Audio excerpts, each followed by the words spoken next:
Bonsoir, j'espère que vous êtes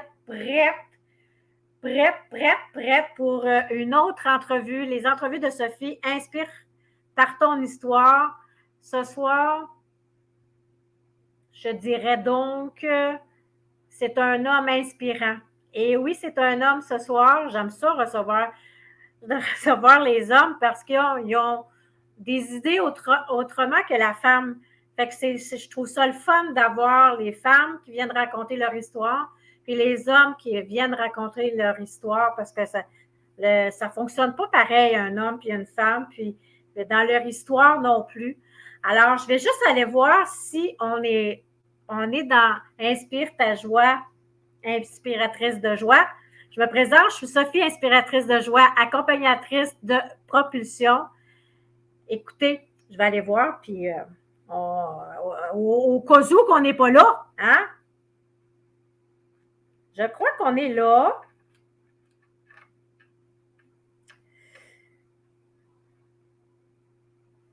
Yes, on est là. Bravo. Alors, voilà, ce soir, c'est M.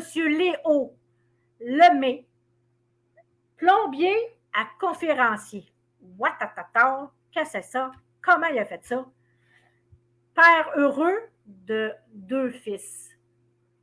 Il a travaillé dans la plomberie jusqu'à l'âge de 34 ans. Aujourd'hui, il est je vais lire mes notes, il y a un titre, il est un ambassadeur du mouvement humainement meilleur au Québec depuis 26 ans. Curieuse de savoir, il va parler de la philosophie japonaise. Si vous êtes curieux comme moi, là, si vous avez des questions, ce soir, c'est ça. Vous avez la chance de poser des questions. Si vous avez des questions, si vous avez juste envie de dire coucou, si vous avez dire que vous aimez ça, ben, je vous invite à laisser des commentaires. Quand vous allez voir la vidéo apparaître, vous pouvez laisser des commentaires. Alors, je fais apparaître avec ma petite baguette magique. Souvent, je disais, ma baguette magique, je fais apparaître mon invité. Bien, j'en ai une maintenant. Alors, ce soir, on invite Léo Lemay avec son histoire inspirante. Alors, touloum, je vais le faire apparaître.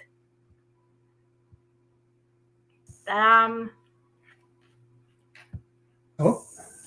Bonjour, Madame Sophie, ça va bien? Bonjour, Monsieur Léo, j'espère que tu vas bien. Tout bien mis, prête. Oui, madame, tout coiffé en plus. Hey, c'est toute une soirée pour moi. Je suis invité à une entrevue. Je suis tout excité, là. J'en ai bien profité pour prendre ma douche, c'est le fun. Ben, c'était ce soir, le 5 août. Ah oui, d'habitude, c'est le samedi, mais là, j'ai fait un extra. Fait une exception aujourd'hui. Ben oui, grâce à toi, merci beaucoup. Ben écoute, ce soir, c'est vraiment, les entrevues de Sophie, c'est vraiment de mettre les humains en lumière. Et je vais te poser la question, il part de où ce petit Léo? Il part de où? Ben, merci de l'invitation. Puis j'ai écrit. Tantôt, tu as dit que la majorité, c'est des femmes qui posent dans tes entrevues. C'est pas beaucoup d'hommes, je pense. C'est ça que tu me dis. J'aime ça recevoir, comme je dis, ça passe différemment. Ils ont des histoires différentes. J'aime beaucoup ça. Bon, ben, je vais te raconter ça, ma chère. C'est que je suis natif de l'Estrie. Je viens d'un petit village entre Magog et Stansted. Pour ceux qui connaissent l'Estrie, c'est un petit village qui s'appelle Fidjibé. Demande-moi pas c'est où, même le GPS, je ne le sait pas. Donc, j'ai été élevé là jusqu'à l'âge de 19 ans. Mes parents étaient propriétaires d'un magasin général dans le temps. On appelait ça magasin général. On avait tout. L'épicerie, des produits pour les animaux, des produits d'épicerie, du gaz en automobile, du gaz propane, tout ce qu'on avait besoin dans un magasin général, on l'avait. Mes parents étaient propriétaires, c'est un business qui roulait très, très, très bien, puis j'haïssais pas ça comme tel. Par contre, là, mes parents, ils auraient aimé ça, que je prenne la relève qui est normale. Puis ils voyaient probablement dans Léo, quand ils se parlaient entre eux autres, ils devaient dire, ça va s'appeler Lemay et fils à un moment donné. Donc, moi, je ne voyais pas ça de la même angle. Moi, j'étais chanceux, j'ai eu 2 parents extraordinaires. J'ai 2 parents, j'ai rien à dire. Tu sais, je veux dire, j'ai vécu dans l'harmonie, je connais pas ça. On travaillait toute la famille, on était. C'est nous autres qui avons créé les PME. Tu sais, Sophie, tu connais ça, les PME? Oui. C'est à partir du magasin, ça veut dire papa, Ah oui? ben oui, papa, maman et les enfants. PME.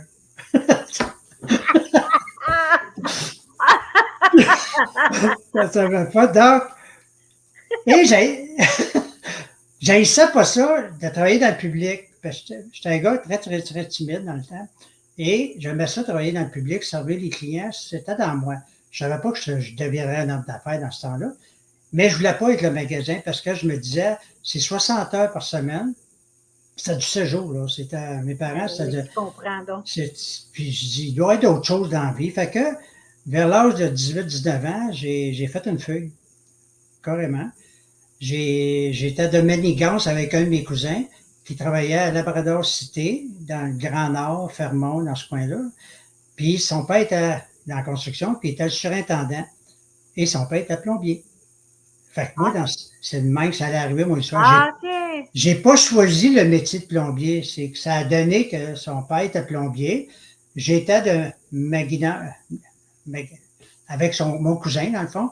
Puis lui, j'ai pris l'avion, je me suis sauvé, j'ai fait une feuille. Aïe, aïe, aïe, OK. J'ai pris l'avion, ma mère, elle a accepté de payer l'avion de contre-cœur. Mon père est en beau fusil parce qu'on avait beaucoup d'ouvrages au magasin, puis moi, j'étais un des bons employés, je le dis là. Mais je voulais vivre d'autres choses. Fait que j'ai pris l'avion pour la première fois, puis je me suis en allé dans le Nord et je n'ai pas laissé la chance à mon oncle de me retourner. J'ai cogné à sa porte, j'ai dit, je m'en viens travailler, il n'y a pas eu le choix de me garder. On s'entend. J'ai provoqué, si j'avais fait ça par téléphone, il m'aurait dit non. Ah. On s'entend. Donc, j'ai provoqué, je me suis en allé là-bas, puis j'avais pas de job, il ne m'a pas engagé tout de suite. Il y avait une épicerie dans la ville, à Labrador City. J'ai été donné mon nom à l'épicerie. J'ai cogné à la porte de l'épicerie, j'ai dit, regarde, j'ai de l'expérience, j'ai juste fait ça dans ma vie. Ben oui. Il m'a engagé tout de suite parce que je me débrouillais en anglais. Sais-tu combien de temps j'ai travaillé à l'épicerie? Une journée. Là, mon oncle était sérieux, il a vu, il est venu me chercher à l'épicerie, il a dit, OK, tu commences demain, viens-t'en. Il n'a pas là travailler dans l'épicerie pour changer l'épicerie. Et c'est là que j'ai commencé l'aventure comme plombier. Mais après déjà une semaine ou deux, j'étais déjà tanné. J'aimais pas ça. T'étais tanné? Déjà, oui. J'étais déjà. J'ai dit, pas vrai, parce que c'est quoi que j'ai trouvé difficile là-bas, c'est que j'ai vu des gens pleurer, des hommes. Moi, j'avais 18, 19 ans, là. Parce qu'ils s'ennuyaient. Puis là, ils me regardaient, ils me disaient, toi, Jean, t'es sûr que tu veux faire ça? Ben oui. Mais j'ai dit, pas facile quand t'es marié et t'as des enfants. Moi, j'ai voyais le dimanche soir, c'était le dimanche soir, il n'y a pas de cellulaire dans ce temps-là, qui pouvait téléphoner. Il était en ligne devant la cabine téléphonique, puis quand il sortait de la cabine, il pleurait. Dans la nuit, il parlait à leur famille. Il n'y a pas de FaceTime, il n'y a rien de ça. Je recule, j'avais 18 ans. Les gens qui étaient là, ils allaient travailler pour un certain temps, puis ramasser du cash, mais ils trouvaient ça difficile au niveau familial. Puis moi, je voulais me marier, avoir des enfants. Fait que là, j'ai dit, c'est ça que je veux faire. Fait que j'ai commencé là comme plombier. Après ça, j'ai revenu dans le sud, comme on dit. Je suis revenu chez nous, puis là, ben, mon père, il m'a repris au magasin, c'est sûr, mais j'avais goûté à l'extérieur. Là, je voulais. Fait que là, mes parents, ils ont vendu le commerce. Puis là, il a vu qu'il n'y avait aucun des enfants qui voulait prendre la relève. C'était moi qui était plus plausible de prendre la relève, puis je ne la voulais pas. Fait qu'ils ont vendu à un couple de Sherbrooke. Fait que c'est pour ça que je me suis ramassé à Sherbrooke. Et je dis plus aux gens, j'ai plus vécu à Sherbrooke que dans mon village, finalement. On s'entend? Okay. Donc, je suis plus un Sherbrooke, quoi. Fait que là, j'ai toujours aimé ça, tout ça, mais je travaillais comme plombier. Et j'haïssais ça. Sophie, j'haïssais ça. Puis j'étais très timide dans ce temps-là. La seule affaire qui me faisait rester dans ce métier-là, c'était payant. Tu sais, j'avais des amis qui travaillaient au salaire minimum, puis je faisais le double. Donc, c'était la seule raison. Mais je broyais tout. Moi, j'étais très malheureux, tout ça. Puis, j'étais très timide. Je sortais, mais je passais mes soirées à rien faire parce que je trouve que j'allais pour aller demander aux madames de danser ou quoi que ce soit. Fait que, mais tu sais, je me disais, Colin, je veux des enfants, il va falloir que je me déniaise à un moment donné, là. Hein? On s'entend. Fait que là, un jour, j'ai prêt une soirée, j'étais avec mon frère et un ami, puis on a fait une gageure. Et c'est là que j'ai rencontré la mère de mes enfants. Ah oui, OK. Elle m'a dit oui pour une danse, je l'ai mariée. Elle a dit oui pour une danse, puis tu l'as mariée. Ben ouais, c'était correct. Elle a dit oui. Belle madame, toute le kit. J'ai dit, ça doit être ça. C'était ma première blonde et je l'ai mariée, tout ça, puis c'est correct. Fait qu'on a eu 2 enfants. Je l'ai rencontré, j'avais 21 ans. J'avais pas eu de blonde avant. C'est vraiment timide. Un petit 999. Oui, flamant neuf. Flamant neuf, il n'a pas vu l'hiver. Non, madame, je peux te dire ça. Donc, je l'ai rencontré, j'avais 21 ans à Sherbrooke. Et on s'est mariés à 24 ans. Parce que dans ce temps-là, on était à côté. Puis c'était pas catholique. Là. Mes parents n'aimaient pas ça. Oui, ses parents n'aimaient pas ça. Fait que j'avais un petit peu de pression. Moi, je n'étais pas pressé. C'était correct de même. Moi, j'avais fait un bout. Mais en tout cas, on s'est mariés pour la forme, comme on dit. Puis on voulait avoir des enfants. Et à 26 ans, j'avais déjà mes 2 garçons. OK? Puis là, je faisais ma petite vie de banlieue, je pourrais dire. Je restais à Sherbrooke, je travaillais. Une petite maison, un petit char, un petit compte de banque. Tout était petit finalement. Là. Tu sais, j'avais rien de. Mais j'étais malheureux. C'était pas à cause d'elle, c'était pas mes enfants, moi, c'est ma vie. On s'est jamais chicané, moi, puis elle, tout ça, ça n'a pas rapport. Je me voyais pas faire ça. J'ai dit, Colin, c'est ça la vie? Je travaille comme un fou, 40 heures semaine. Je m'en ferais ça pendant 40 ans pour arriver 40% plus pauvre. Motive-moi quelqu'un. Là. Tu sais, je disais ça aux gens, c'est quoi tu veux que je fasse? Je dis, tu sais, je prenais des billets de 6,49 comme tout le monde en espérant de gagner, mais ça marche pas, là. Puis, j'étais pas heureux, puis je m'en allais, ça allait pas bien, tu sais, j'avais mal dans les épaules, dans les genoux, dans le dos. C'est dur la construction, on s'entend, c'est pas travailler dans un bureau, là. Donc, tu t'es penché. C'est dur puis, pour le corps. C'est très dur pour le corps. Puis, mais la vie fait bien les choses. Il n'y a rien qui arrive pour rien. Tu vas comprendre, tu vois. La vie fait bien les choses et j'avais 33 ans dans le temps. Je venais d'acheter une maison. Ça allait bien. Tu sais, je veux dire, les finances allaient bien. Ma femme travaillait, je faisais un bon salaire. Elle faisait quand même un pas pire revenu. Puis l'hypothèque était pas haute. Tu sais, je veux dire, c'était quand même correct. Tout était correct. Mais je n'étais pas heureux par rapport au travail. Fait que moi, tous les dimanches soirs, c'était ma soirée burn-out. À tous les dimanches soirs, j'étais en dépression. Oh boy! Elle sait que ma femme s'est trouvée une activité à faire dimanche soir parce qu'elle trouvait que j'étais plate. OK. J'étais plate. Non, sérieux, je voulais qu'elle parte. J'ai dit, moi, j'écoutais dans ce temps-là, il y avait une émission qui s'appelait Les Beaux Dimanches. Moi, je broyais devant la TV, il annonçait le moins 30 le lendemain, j'étais dehors dans la construction. Tu sais, ça allait pas bien, là, j'ai dit. Puis, mais la vie fait bien les choses. Dans ce temps-là, je n'étais pas aussi évolué comme aujourd'hui. Imagine-toi, le 28 mai 1991, traitement en choc arrive dans ma vie. Ouais, ma femme a dit, il faudrait qu'on jase. Oui. Moi, je venais d'acheter une tente roulotte parce que madame, elle aimait le camping, puis j'essayais d'aimer ça, mais moi, j'ai jamais aimé le camping. Donc, la madame, elle aimait ça le camping, j'ai acheté une tente roulotte, la maison. Tu sais, financièrement, ça allait bien. Je pouvais me permettre des trucs de même. Puis là, elle m'arrive un dimanche matin, puis on envoie les petits, on les fait déjeuner, puis ils s'en vont, puis elle dit, il faut qu'on se parle. Ben oui. Puis je te dis, Sophie était 9 ans avec mon ex aujourd'hui, on ne s'est jamais chicané.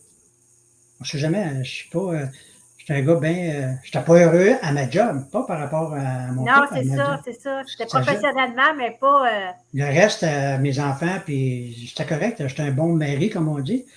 Mais elle m'annonce qu'elle me quitte. Imagine-toi. Traitement choc, la part. Puis, en général, je ne dis pas que c'est tout de même, mais en général, quand c'est la madame qui prend la décision, c'est parce qu'elle est déjà causée. Tout est arrangé d'avance. C'est jamais, un gars, il va faire ça souvent, c'est un coup de tête. Il quitte, souvent. Puis les dames, en général, je dis.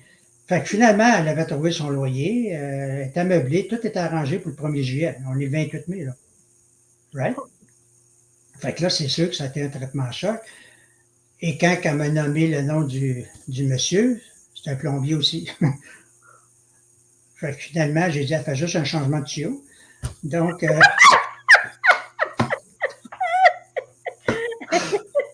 j'ai dit, t'as plus ma craque. J'ai quand même, j'ai dit ça pour le faire. Là, elle dit, arrête de faire des jokes, Léo, c'est sérieuse. Elle dit, je te quitte, je déménage le 1er juillet, bing bang, tout le kit. Là, je viens d'apprendre que j'étais cocu finalement. Ça a été dur. Oui, ça, c'est une trahison. La trahison de ça, c'est très difficile. Ouais. Puis là, je retournais travailler le lendemain, puis tout le monde, il le savait, sauf moi. Donc, ça a été très difficile, ces moments-là. Mais il n'y a rien qui arrive pour rien. Le stress, tout ça ensemble, il a fait que le dos me lâche. Et hernie discale, je suis obligé de me faire opérer.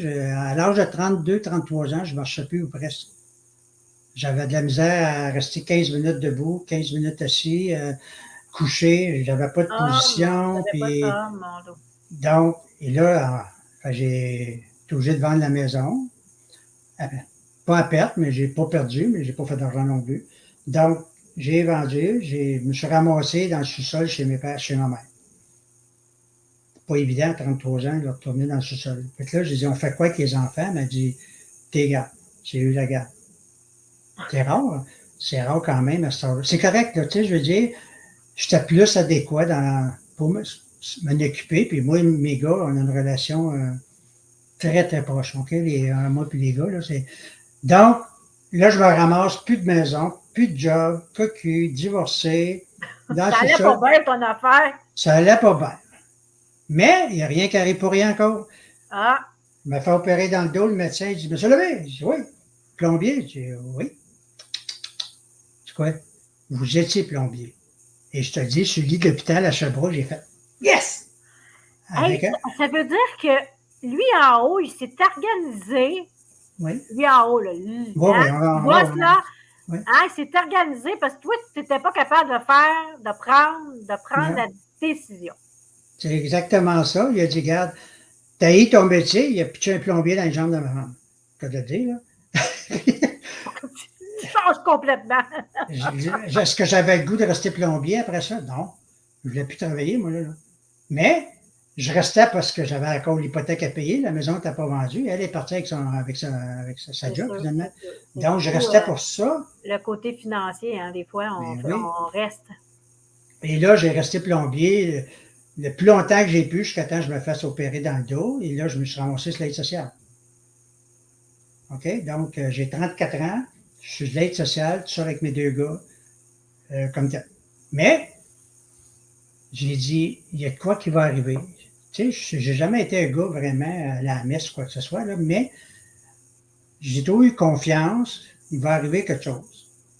Puis en 92, j'avais rencontré une copine, je suis séparé en 91, en 92, un an et demi plus tard environ, j'ai rencontré quelqu'un, puis le hasard encore, il y a une dame qui était chez eux, un ami commun, puis à un moment donné, je ne sais pas comment ça allait arriver, j'ai décidé de partir en affaires. Là, j'ai dit, écoute, j'ai pas de secondaire 5, j'ai pas d'études, je fais plein de fautes. Quand j'ai écrit là, je suis pas pire, là, je me suis amélioré beaucoup. Je fais plein de fautes, j'ai pas de secondaire 5, j'ai dit, qui va m'engager avec le mal de dos que j'ai là, tu sais, il faut que tu te déclares. Hein? Ben oui, c'est ça, ben oui. Fait que là, j'ai dit, ils vont avoir de la misère de trouver de l'emploi, puis j'ai dit, j'avais appris, quand j'ai travaillé avec mes parents, puis versus les jobs de plombier, tout ça, que je suis pas fait pour avoir un poste. Tu comprends, je veux dire? Donc, mais qu'est-ce que je vais faire? Fait que là, il y a quelqu'un qui me prend une proposition en septembre 92, projet d'affaires. Bon, qu'est-ce que j'ai à perdre? Je suis l'aide sociale, puis tout ça. Fait que je commence, mais j'étais très, très timide. Là, il fallait que je fasse des appels, il fallait que je fasse des trucs, parler, puis moi, juste ça, là, je transpirais, tu peux pas t'imaginer, là. Mais je voulais. Tu sais, j'ai dit, regarde, c'est ça. Tu dépassais ça, tu voulais. Oui. Ah, juste faire un téléphone, Sophie, là, dans ce temps-là, là, j'étais en train d'user le tapis en avant. Je me souviens, le téléphone, où ce qui était, là, puis il y avait un tapis en avant, là, puis j'allais, j'en revenais. Puis là, quand je venais à bout de signaler, puis ça s'en est occupé, j'étais content. C'était le soulagement. Ah oui. Puis s'il y avait un message vocal, je ne le laissais pas. Je savais pas quoi dire de toute façon. Fait que là, je raccrochais, puis ça me prenait peut-être 1 heure avant de faire un autre appel. Ah, mon doux Seigneur. Aïe, aïe, aïe. Mais j'avais un rêve. C'est ça que je veux parler. C'est ça mon message. Je me disais, Colin, j'ai 34 ans, là, oublie pas, là, j'ai 67 aujourd'hui. J'ai dit, il faut que je trouve. Fait que là, je commence dans ce projet-là. Je fais une coupe de bois, tout ça. La compagnie ferme. Je commençais juste à me déniaiser, là. C'est pas moi qui. capable de prendre plus de téléphone. Ben oui, je commençais à être popé même. Plus de compagnie, plus de service, le numéro j'avais composé. Plus de service. Sérieux. Mais là, j'avais pogné la piqûre. Fait que j'essaye un autre projet. Même résultat. 3-4 mois plus tard, plus de service, le numéro j'avais. Puis là, je pognais, plus ça allait, plus je pognais la piqûre, j'étais enthousiaste. Sauf que dans la famille, j'étais le cinglé de la famille. Parce qu'à tous les jours de l'an, dans ce temps-là, on avait des parties de jour de l'an, puis c'était ma mère qui les organisait. Puis il y avait toujours 30, 40, 50 personnes. Puis là, j'étais devenu la risée de la famille. Bon, Léo, c'est quoi cette année-là? Tu fais quoi, là? C'est quoi ta patente, là? C'est quoi ton... Fait que tout le monde... tu t'es embarqué encore? Exactement ça. Fait que là, je te dis, Sophie, j'y allais de reculons. J'y allais parce que c'était ma mère qui l'organisait. Puis ma mère, Dieu que son âme est décédée, j'y allais pour elle, puis mes enfants. Parce que mes enfants, ils voulaient avoir les petits cousins et cousines, eux autres. Là. Ben moi, oui. Je m'en aurais passé. J'y allais pour elle. Mais j'y allais de reculons parce que j'étais à la risée et je les voyais arrêter de moi. Mais en même temps, ça me motivait en même temps parce que je disais, les baptêmes, ils n'auront pas raison. Tu vas dépasser ça. Oui, je vais dépasser ça. Puis j'avais une belle-sœur, là encore. Elle me faisait suer. Mais je vais la remercier, je la remercie d'ailleurs, parce que c'est grâce à elle aussi que j'ai persévéré, parce que je ne voulais pas lui donner raison, parce qu'elle a toujours ri de moi. Tu sais, dans sa tête, j'étais comme le no-name qui était sur l'aide sociale, sa femme l'a flushé. Tu sais, la victime, le pauvre petit Léo. Pauvre petit Léo, sa femme l'a quitté, il était cocu, il se ramasse dans le sous-sol chez sa mère. Tu vois, genre là, à 33, 34 ans, c'est pas évident, là, on s'entend. Mais je continuais. Fait que la deuxième compagnie, plus de service, le numéro que j'avais composé. Je recommence encore avec un autre. Plus de service. En 6 ans, j'ai fait 11 compagnies comme ça. En 6 ans. Plus cinglé que ça, tu meurs. Puis là, ben, à un moment donné, j'avais rencontré une fille, puis elle ne croyait pas en moi pantoute. Elle me voyait essayer mes affaires, puis elle faisait ça de même. Elle dit, là, j'avais dit à la fille, j'ai dit, tu sais, un jour, je vais être vieux. Puis si je fais rien, je vais être vieux et malade et probablement pauvre. Est-ce que tu vas t'occuper de moi? Et elle me dit sans hésiter, tu t'arrangeras avec tes troubles. Et j'ai dit à la fille, c'est pour ça que je fais mes projets. Parce que je savais que tu étais pour me répondre ça. J'ai dit, si je fais rien, je vais être pauvre, vieux et malade. Right? On est d'accord? Regarde les gens aujourd'hui, à cet âge-là, souvent, bon. Fait que là, j'ai persévéré. Est-ce que ça t'a été facile? Non. Mais ma motivation, il s'appelait Marco et Raphaël. C'est mes 2 gars. J'y regardais, puis je dis, je peux pas lâcher. J'arrivais des soirs, là, puis je m'avais fait planter, là, par des gens. Pas planter de même, là. Tu sais, planter, là, verbalement, là. Mais j'allais dans la chambre, puis je regardais mes gars dormir, puis je pleurais, puis je disais, non, papa, il continue. Papa, il continue, c'est pour vous. Il y a 10 minutes avant de continuer. Oui. Les gens vont dire, ben voyons donc, il est majossiste. Comment ça fait qu'il continue? Ben, OK, tu avais tes 2 gars, mais à l'intérieur de toi, tu avais sûrement une image. Tu te voyais sûrement faire quelque chose, puis que tu te... Ben, oui, j'ai mon rêve, puis il n'est pas encore atteint, là, je vais te le dire tantôt, mais je continuais toujours. Mais tu sais, j'étais sur l'aide sociale. Je faisais 700$ par mois. Puis j'essayais de... Puis j'ai même eu l'aide sociale contre moi. Ils m'ont mis des bâtons derrière, en tout cas. Ah oui, ça. C'est un autre sujet, ça, on ira pas là. C'est un autre sujet, tu le sais. Donc, je continuais, je persévérais 11 fois. Puis en 98, à un moment donné, j'ai eu un appel sur mon Pagette. Parce que dans ce temps-là, j'avais un Pagette. Moi, j'ai toujours eu la foi. Je dis, il va arriver quelque chose. Puis là, je viens de fermer ma 11e compagnie. Puis à un moment donné, ma mère, quand je descendais à Sherbrooke, à un moment donné, j'ai déménagé, tout ça. J'ai déménagé, hein. Et on soupait ensemble. Puis ma mère, c'était ma confidente. Jamais qu'elle m'a jugé, jamais qu'elle m'a rien dit. Elle comprenait absolument rien de ce que je faisais. OK? Mais le plus beau compliment que ma mère pouvait me faire, c'est quand elle me regardait parler au téléphone avec mes partenaires d'affaires, puis quand je raccrochais, elle me regardait avec un petit sourire, elle dit « T'es bien comme ton père ». Aussitôt qu'elle me disait ça, le poil, moi, mon père, c'était mon héros. Ah, c'était ton héros? Ouais. OK. Puis il est mort, il est mort, il est mort. Il est mort. Il est Il est mort. mouru. Il est mouru. Il est mouru. Il est mouru. Mes enfants ne l'ont pas connu, le grand-père. Ah, OK. J'avais 30 ans quand mon père est mort. Il avait à peine 68.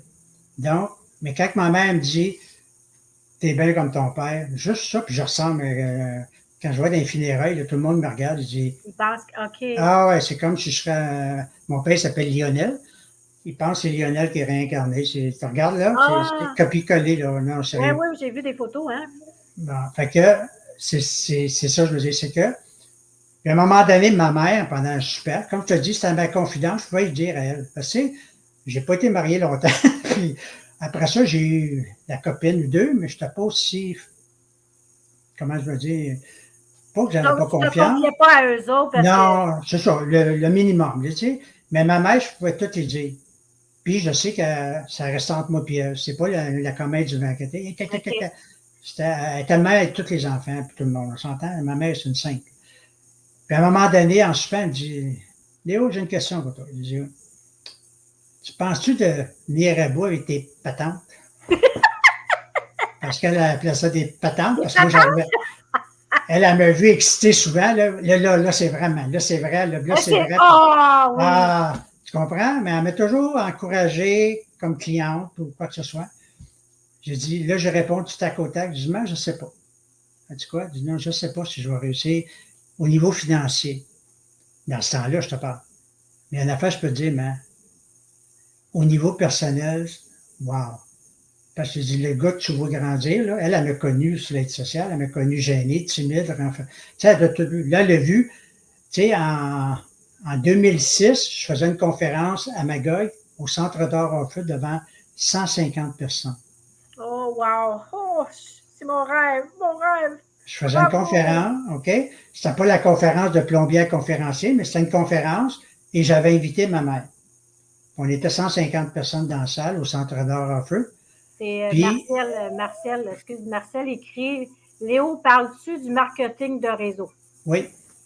Donc, fait que là, j'étais devant 150 personnes et ma mère était dans la salle. Et on avait un souper après, parce que c'était dans le temps des… C'était en décembre.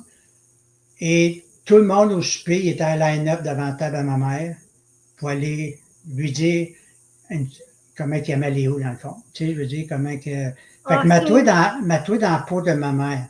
Oh. Comment qu'elle filait sur elle. Elle m'a vu évoluer dans toutes mes patentes. Toutes tes patentes, puis de… Oh. Puis là, avouez que je fais une conférence devant 150 personnes, déguisée en italien, parce que je parle souvent pour un italien. J'avais mis un chapeau d'italien, des lunettes, un faux cigare, puis avec un gun dans mes culottes, puis une valise avec de la fausse argent. Bonsoir tout le monde, je m'appelle Léo Lemay. Moi, je suis le parrain. Le parrain de beaucoup de gens. Fait que j'ai fait une conférence pendant 45 minutes sur l'argent. Et ma mère est dans la salle.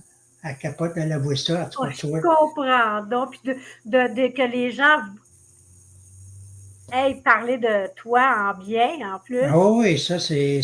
J'ai voyais parce que moi, je me promenais d'une table à l'autre, puis tout le monde y allait voir ma mère. Toute la gang, les 150 qui ont été voir ma mère. Merci, merci, merci, tu sais, parce que, bon, j'étais bien aimé, j'étais encore aimé aussi dans le groupe. Mais ça, vois-tu, c'est en 98, avant ça, ma mère, c'est en 2006, ce soir-là. En 98, j'aurais pu tout lâcher. Mais en 98, j'étais en train de péter aux frettes. Moi, je m'en allais à l'abattoir. Carrément, moi, ça a sauvé ma vie, les technologies japonaises, là, ça a sauvé ma vie, parce que je m'en allais directement à l'abattoir.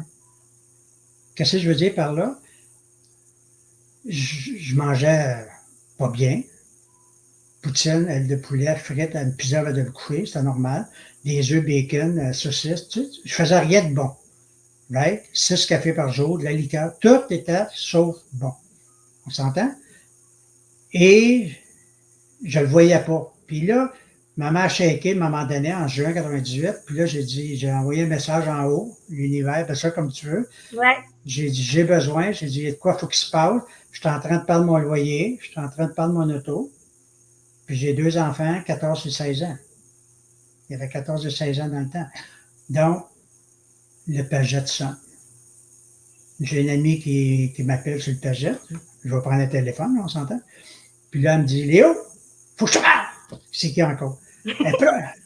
Un autre projet, là. Là, je viens de me planter 11 fois. Pas 2, pas 3. Tu sais, il y a des gens qui abandonnent après une fois, ils se font dire non 4 fois, puis ils lâchent. Ils font une compagnie, ils se font dire non 4 fois par mon oncle, ma tante, son père, sa mère, puis là, ils lâchent tout. Ils abandonnent leur rêve. Moi, je n'ai pas abandonné mon rêve. C'est ça que je fais. Donc, mais cette journée-là, je n'étais pas gentil. Je n'ai jamais parlé de même à une femme. Je te dis, Sophie, je l'ai envoyé promener, il n'y a rien, je n'ai pas dit. J'ai juste pas sacré après, là, parce que. Puis elle a tenu son bout. Puis aujourd'hui, je la remercie. Parce que j'aurais mérité qu'elle prenne le téléphone, là, puis qu'il mange le schnout. Je l'aurais mérité, honnêtement. Mais elle savait que c'était pas le vrai Léo qui parlait. Tu sais, elle me connaissait, elle savait que j'étais pas dans mon élément. J'étais stressé, là, on était au mi-juin, puis j'étais en train de perdre mon loyer pour juillet. Le BS m'avait dit qu'il me coupait à partir du 1er août pour une histoire de bureaucratie, là, tu sais comment c'est, le gouvernement. Là. Donc, on s'en parle. Donc, là, j'étais ça, puis tu sais, je ne peux pas me fier sur la mère de mes gars, là. Elle est bien correcte, mais je ne peux pas me fier sur elle, puis j'étais toute seule, jamais eu de pension, quoi que ce soit. Mais j'ai la foi. Elle m'appelle. Puis là, elle me dit qu'elle avait eu un résultat extraordinaire avec des technologies japonaises. Ben oui. Puis là, elle me dit, viens voir ça. Là, j'ai dit, écoute, je t'achète pas. Je suis en train de prendre mon char. Si je ne trouvais pas l'argent pour mon char, puis le loyer en juillet, j'étais. On s'entend? Donc, je n'avais pas le goût d'aller à Chevrolet. Mais il y a de quoi dedans qui me dit faut que tu ailles là. Ta gueule, Léo, là, faut que tu ailles. Et je te dis, j'ai emprunté 40$ à un ami à Sherbrooke pour mettre du gaz. C'est rendu loin, là. Je vais avoir un ami, j'ai dit, il faut que j'aille à Montréal. Il dit, pourquoi? Je ne sais pas. Il y a de quoi, il faut que j'aille voir quelque chose. J'ai dit, puis lui, il t'a tanné de me voir planter, là, lui ici, là, comme bien du monde, là. Mais j'ai dit, il faut que j'y aille. Il a sorti 2,20 de ses poches, je l'ai pris tout de suite avec changer. Puis j'avais un diesel dans le temps, fait que j'ai mis 20$ de diesel. J'ai dit, c'est peut-être la dernière fois que je vais à Montréal avec ce char-là. Puis là, elle me présentait la philosophie des 5 piliers de la santé. Et ça vient du Japon. Là, j'ai fait. Première question, j'ai demandé à la dame, le couple en général qui était là, j'ai dit, ça fait combien d'années que ça existe? 23 ans dans le temps, là ça fait 49 ans. Ah, ouais. Ça vient d'où? Japon. Ah. Et j'achète le kit de départ. Hein? Je suis habitué des kits de départ. Je faisais 11 kits, là, j'étais là. J'ai failli partir de ma propre compagnie juste avec les kits de départ que j'ai achetés. Fait que j'achète le kit de départ. J'achète le kit de départ. Puis, en lisant, là, j'étais excité, là. J'étais excité, pourquoi? Parce que j'avais vu de quoi de différent de les 11 autres. Puis je ne veux pas dénigrer les 11 autres, mais j'avais vu de quoi différent. Puis juste le fait que ça faisait 23 ans dans le temps et que ça venait du Japon, c'est venu me chercher. Tu comprends-tu? J'ai dit. Parce que les autres compagnies, c'était toutes soit canadiens, québécois ou américains. J'avais jamais été plus loin de ça. Et la majorité québécois. Donc, ça avait vraiment marché. Et là, je regarde. Et là, il y a une place, il parle de formation. Puis dans ce temps-là, il appelait ça formation argent.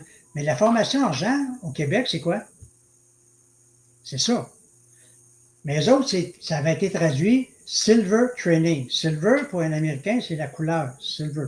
OK. Mais moi, je ne pense pas à ça. Moi, je pense à ça. J'emprunte 500$ au même gars qui me prêtait le 40.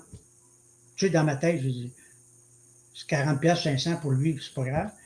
Il dit, pourquoi tu veux ça? Ben, j'ai dit, faut que j'aille, on va apprendre une formation comme on fait du cash. Là, je t'ai décidé, là.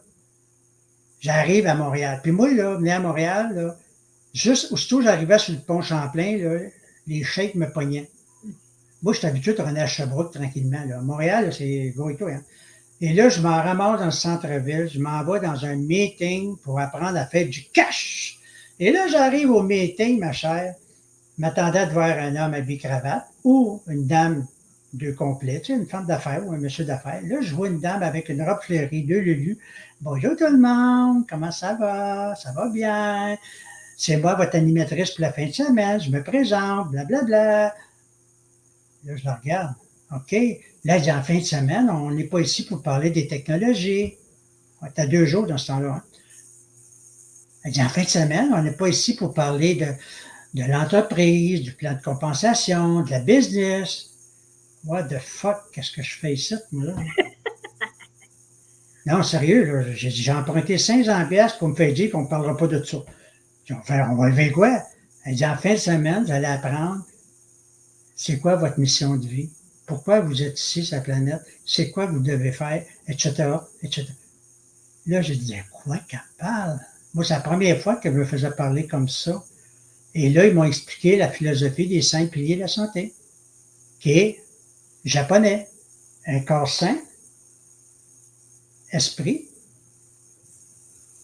famille, société et finances. L'ancien Léo, là, dans l'ancienne vie, moi, je regardais juste, il faut que je fasse du cash, il faut que je fasse du cash, il faut que je fasse du cash, il faut que je fasse du cash. Puis tu sais, comme moi, c'est très compétitif dans la construction, en tout cas, c'est que c'est chacun pour soi. OK? Donc, les autres, ils s'arrangent. Moi, il faut que je fasse du cash. Si je peux en bypasser un, je l'ai fait en passant. C'est ça. Mais j'étais malheureux en plus, là. Ça m'a causé un divorce, famille. Right? J'avais une attitude de merde. J'étais négatif sur tout. Mais dans le fond, je souffrais.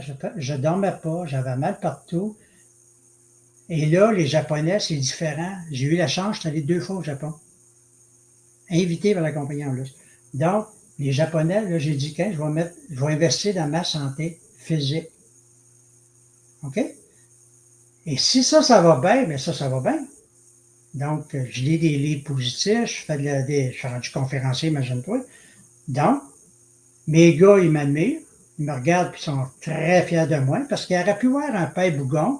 J'ai failli, hein. Quand tu utilises l'aide sociale, ouais, c'est ça, j'ai failli être bougon, là. Si j'avais pas eu de rêve, je serais bougon. Mais j'avais un rêve, j'ai dit, moi, il n'y a pas question que mes gars me voient sur le divan avec ma bière, écouter le hockey, puis rien faire. Pas vrai. Donc, les gars sont très, très forts. J'ai une belle relation. Aujourd'hui, il y a 42, 40 ans. Et j'aide les gens à réaliser leurs rêves. Puis je payais pour. Voilà, je payais pour ça. Je payais pour être heureux. Je payais pour rendre les gens heureux. En leur montrant la philosophie des 5 piliers. D'avoir un équilibre là-dedans. Et c'est depuis 26 ans que c'est ça. C'est exactement ça que je fais. J'ai du fun à le faire. Puis moi, je dis aux gens, regarde, si je n'avais pas eu ce projet-là, je serais mort. Je peux te le dire, là, j'ai fait un infarctus en 2021. OK? C'est là que j'ai réalisé. Mais le docteur, quand j'ai compté la vie de Léo avant 41 ans, j'ai commencé le projet, j'avais 41, le médecin, il a dit, tu t'aurais pas rendu à 50 ans. Avec qu'est-ce que je faisais avant, là? Il dit, tu n'aurais pas rendu. Là, j'ai 67. Est-ce que je courais un marathon? Non. Mais je suis très, très en santé, je dors bien. Tu sais, j'ai une belle attitude parce que j'ai les 5 piliers, je suis en train d'équilibrer tout ça. Puis, je suis heureux dans mon travail parce que c'est ça que j'enseigne aux autres et de là. Puis, j'ai une retraite confortable. Parce que sinon, je n'aurais pas de retraite pantoute. Tu sais, je veux dire, si je me fie au régime des rentes du Québec que je reçois, si je me fie aux pensions du Canada, donc c'est ça, je dis aux gens, je dis, t'aurais beau faire un salaire, tu me dis que tu fais 50, 80 000, tout ça, c'est correct. Mais j'ai dit, il faut que tu penses qu'à 65, tu vas baisser à 20 000. Ça, je dis aux gens, moi. Je dis, gars, je sais, je le fais, c'est ça que je fais. Mais moi, je fais plus que ça parce que j'ai mon projet. Fait que, tu sais, je rends l'utile à l'agréable. Mais juste ça, Sophie, puis là, ben, j'ai toujours eu les 2 questions que je pose toujours aux gens que je coach. Tu sais quoi, les 2 premières questions? C'est quoi ton rêve? Et c'est pour quand? Tu sais, si tu n'as pas de rêve, puis tu n'as pas de date, il n'y a rien qui se passe. Tu remets toujours, tu procrastines qu'on appelle. Tu sais, je suis content à quelqu'un, je fais beaucoup de coaching, de Zoom, tout ça. Puis là, je regardais un étudiant, un jeune, dans un restaurant un mois ou deux à peu près. Puis je le voyais de toute beauté. Je demande aux jeunes, je dis, c'est beau de t'avoir allé, tu sais, tu joué. Je dis, c'est quoi ton rêve? Moi, je vais être avocat. Il n'a pas hésité, il n'a pas dit, oh, peut-être, non, on va être avocat. Je dis, ah oui, pourquoi? Ben, j'ai mon oncle qui est là-dedans, j'ai une de mes tantes, j'ai un cousin. Je vais être avocat. Il dit, moi, je veux juste être avocat. OK? Pour quand? Dans 4 ans. Il veut un rêve, il y a une date. Qu'est-ce qu'il fait présentement? Je l'ai revu hier. J'ai dit, tu as hâte que l'école commence? Ah, il dit, oui, j'ai hâte, 20 plus cool, je sais pas quand. Il recommence l'école, puis il est tout excité. Ça, c'est. Mais quelqu'un qui n'a pas de rêve, pas de date, ça fait longtemps qu'il lâche tout. Il est juste sur le respirateur. Tu sais, moi, je dis, un voilier sans voile, une personne sans objectif, c'est comme un voilier sans voile. Les deux restent à la même place. Oh, wow, c'est beau ça. On arrive à la fin, les 40 minutes. Déjà, ça passe vite. Ça passe vite, hein? Oui, ma chère. Donc. J'aime ça, cet exemple-là. Redis-la. J'ai dit, une personne sans rêve, c'est comme un voilier sans voile. Il n'y a pas de différence. Les deux restent à la même place. Eh oui. Le voilier, pas de voile, il reste là. Personne qui n'a pas de rêve, il reste là. Tandis que moi, Sophie, si j'ai passé à travers mes 11 compagnies, là, ma 12e, c'est la dernière, puis je fais des conférences. Moi, c'est juste ça, là, quand ma mère est décédée, là, en 2016, et ma soeur m'a donné, il faut parler des fois à l'église, puis là, ma soeur me regarde, elle dit, es-tu prêt pour faire un témoignage? J'attendais juste ça. J'attendais juste ça. Il y avait 300 personnes dans l'église, puis mon ex était là, parce qu'on était en bon temps. Puis sûrement qu'elle m'a regardé, puis elle a dit, c'est pas le gars que j'ai marié, ça. Tu sais, elle m'a connu, juste appeler pour commander une pizza, c'était compliqué. Puis là, je parle devant 300 personnes, je fais un témoignage sur ma mère, qui est décédée, tu vois. Et tout ça, au bout, la raison pourquoi aussi j'ai jamais abandonné, mais je regarde mes 2 fils qui sont pris dans le système, que tu connais, puis je veux sortir de là. Puis quand je vais atteindre mon grand rêve, qui est prévu pour 2025, je vais pouvoir m'occuper de mes 2 gars après ça. Tu comprends-tu? Parce que quand tu es sur l'aide sociale, un pauvre ne peut pas aider un pauvre. Mais quand tu es financièrement indépendant, tu peux aider mes fils. OK? Mes fils, ils font des bons salaires. Il y en a un qui est encore à Sherbrooke, l'autre qui est à Montréal. Ils font des bons salaires. Merci, ils aiment leur emploi. Mais j'ai vu en train de s'appauvrir. À tous les années, ils ne suivent pas l'inflation. Ils ont beau faire un bon salaire, mais tu comprends-tu ce que je veux dire? OK. Ils s'appauvrissent financièrement et physiquement. Tu sais, ils n'ont même pas les moyens de m'acheter des trucs dans ma business. Ils font juste break-even, comme on dit. Oui, ça, c'est beaucoup de gens qui vivent de cette manière-là. Écoute, tu vas mettre toutes tes informations en dessous de cette vidéo-là. Tu mets les informations, ceux qui veulent en savoir davantage sur cette philosophie-là. Japonais, mais c'est pour ça que mon titre, on est des ambassadeurs du mouvement humainement meilleur. Parce que moi, qu'est-ce qui m'a allumé, c'est cette formation-là. Je te dis, Sophie, quand j'ai suivi cette formation-là en 98, ça a été comme une révélation. Moi, je suis revenu sur le pont Champlain, là, 2e journée, puis j'étais un gars renfermé, hein. Puis là, dans l'atelier, il a fallu faire des choses. On est des équipes de 6, mais dans l'équipe de 6, c'est 2 par 2. Mettons, je suis avec toi. Il a fallu que je parle, puis j'avais jamais fait ça, moi. Puis en plus, c'est une étrangère. Puis j'ai retenu mes émotions. Mais j'ai vécu une expérience extraordinaire. C'est sur le pont Champlain que je me suis mis à pleurer. Les wipers n'étaient pas sur le bon bord. Il aurait fallu. Non, je pleurais, puis tellement heureux. Puis quand je suis arrivé chez moi, puis je suis allé chez ma mère, elle dit, t'arrives d'où de même? Là, j'ai découvert. Là, c'est vrai. Tu sais, j'ai dit ça pendant 11 fois, c'est vrai. J'ai dit, là, je viens découvrir la compagnie que j'avais besoin, qui a les mêmes valeurs que moi, qui a la même vision. Là, c'est vrai. Là, c'est vrai. Puis c'est là que ça a commencé l'aventure, puis 26 ans plus tard. Et cette formation-là, je l'ai faite 30 fois environ. Donc, je me fais un devoir de la faire au moins une fois ou deux par année, minimum une fois. Parce que ça trouve le côté développement personnel. Puis moi, à chaque fois que je la fais, je la trouve de plus en plus facile. Donc, et là, dans le mouvement humainement meilleur, ben, pas, le côté le fun aussi, même après 26 ans, personne ne connaît ça au Québec encore. Tu sais, je veux dire, fait quand j'en parle à quelqu'un, ah, c'est quoi ça? Et voilà. Donc, c'est sûr que j'ai plein d'informations que je peux envoyer via Messenger, Facebook, Oui, c'est ça. C'est sûr que tu ne donnes pas toute l'information, mais si vous êtes curieux et que vous avez envie, vous avez une ouverture, justement, parce que ça prend une ouverture. Ça prend une ouverture.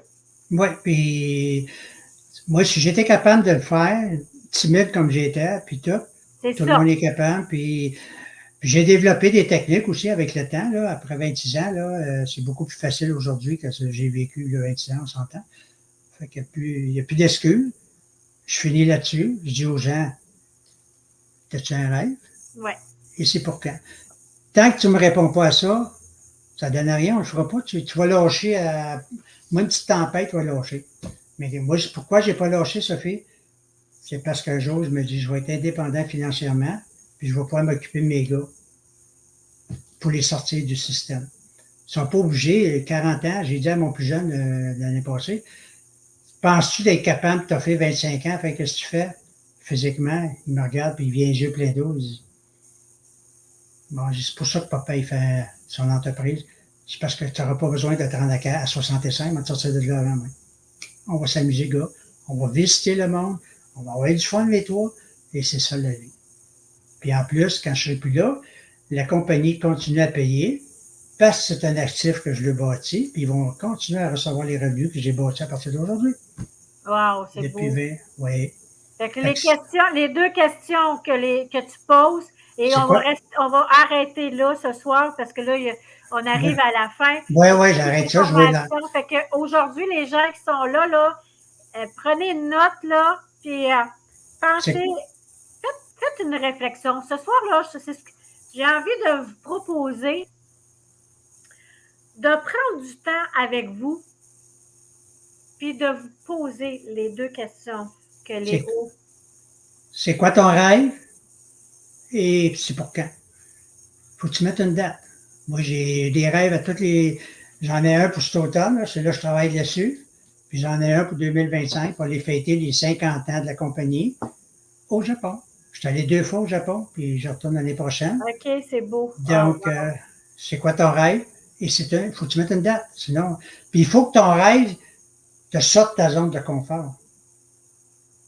Tu sais, si c'est un rêve facile, bon, je vais changer de char, mais c'est facile, va au garage, puis tu en as un autre, puis c'est peut-être 50$ de plus par mois. Ça, c'est pas un rêve. Il faut que tu sortes de ta zone de confort. Moi, je peux te dire que ça sort de ma zone de confort.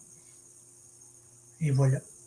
Merci, Léo. C'est moi qui te remercie, ma chère. J'espère que tu as apprécié puis tout ça. Très apprécié. Ben, Marcel Richard il était là.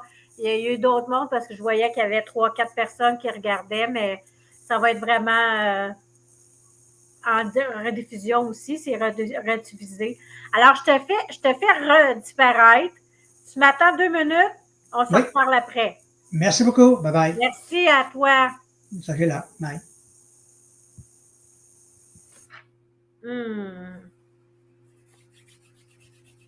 Une belle réflexion à faire. Hein?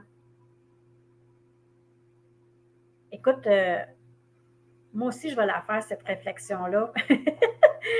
Parce que aujourd'hui, j'ai pris une grosse décision. Et puis, c'est une décision pour m'occuper de ma santé. Je me suis aperçue que ma santé, elle s'en va. Fait que j'ai décidé que ma santé était numéro 1 en premier. Mais j'aime vraiment la philosophie des 5 piliers, de s'occuper de sa santé. Moi, je pense que ça part de là. Si tu te nourris bien, Et si tu fais dodo, le sommeil et la bonne nourriture, parce que la nourriture, c'est un carburant pour faire fonctionner votre corps. Qu'est-ce qui rentre dans votre esprit aussi? Alors, voilà, je ne ferai pas de thérapie ce soir, mais la réflexion, c'est quoi ton rêve et c'est pour quand? Alors, demain, exceptionnellement, il y a une entrevue demain soir à 19h30. C'est Patricia Arial. Elle va venir raconter son histoire inspirante. Parce que d'habitude, les entrevues de Sophie inspirent par ton histoire. C'est les lundis soirs à 19h30. Mais là, demain, c'est une exception. Parce que moi, je veux mettre les humains en lumière. Puis cette lumière-là, cette humaine-là ne pouvait pas. Donc, j'ai été conciliante, empathique, parce que ma mission, c'est de mettre les humains en lumière. Alors, revenez demain soir à 19h30 dans la page Inspire ta joie, inspiratrice de joie. Sophie Villeneuve, on vous attend. Je vous attends. On vous attend. Bien, on vous attend. L'invité vous attend aussi. Bonne soirée. Si Dieu le veut, on se revoit.